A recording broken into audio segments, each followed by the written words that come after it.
Assalamualaikum warahmatullahi wabarakatuh.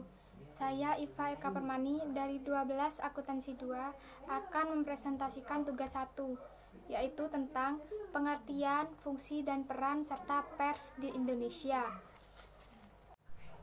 1.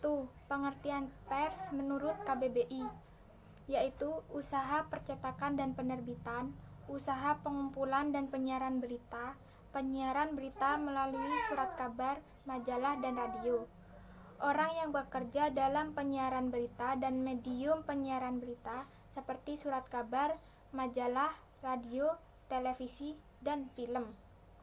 Sedangkan pengertian pers menurut Undang-Undang Nomor 40 Tahun 1999, pers adalah lembaga sosial dan wahana komunikasi massa yang melaksanakan kegiatan jurnalistik yang meliputi mencari, memperoleh, memiliki, menyimpan, mengolah, dan menyampaikan informasi baik dalam bentuk tulisan, suara dan gambar serta data, grafik maupun dalam bentuk lainnya. 2. Fungsi pers secara umum. Fungsi pers ada 5, yaitu 1. Media informasi atau menyiarkan informasi. Di sini, pers memberikan dan menyediakan informasi mengenai peristiwa yang terjadi dalam masyarakat. Sementara, masyarakat memberi surat kabar karena memerlukan informasi di dalamnya. Yang kedua, pendidikan. Fungsi pers sebagai sarana pendidikan massa, artinya pers memuat tulisan-tulisan yang mengandung pengetahuan sehingga menambah wawasan dan pengetahuan masyarakat. Yang ketiga, pers sebagai hiburan.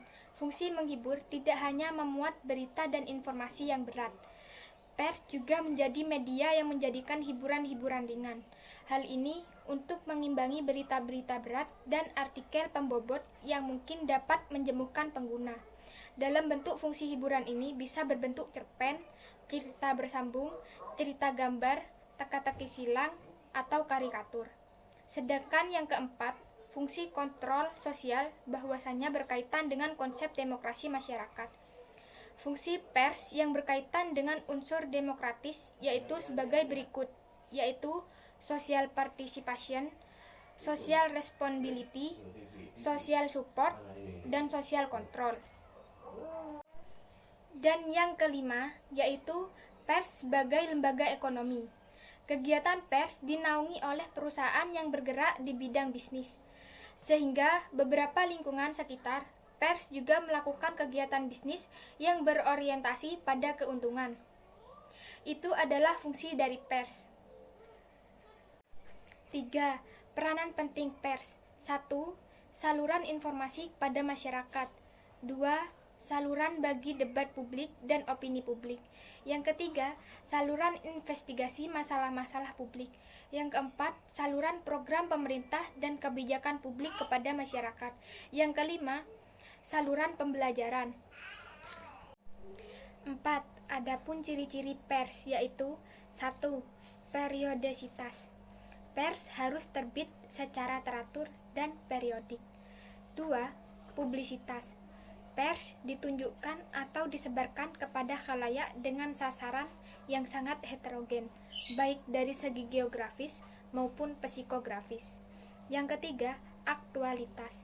Informasi apapun yang disuguhkan media pers harus mengandung unsur kebaruan, menunjuk pada peristiwa yang benar-benar baru atau sedang terjadi. Yang keempat, universalitas. Memandang pers dari sumbernya dan keanekaragaman materi isinya. Yang kelima, objektivitas.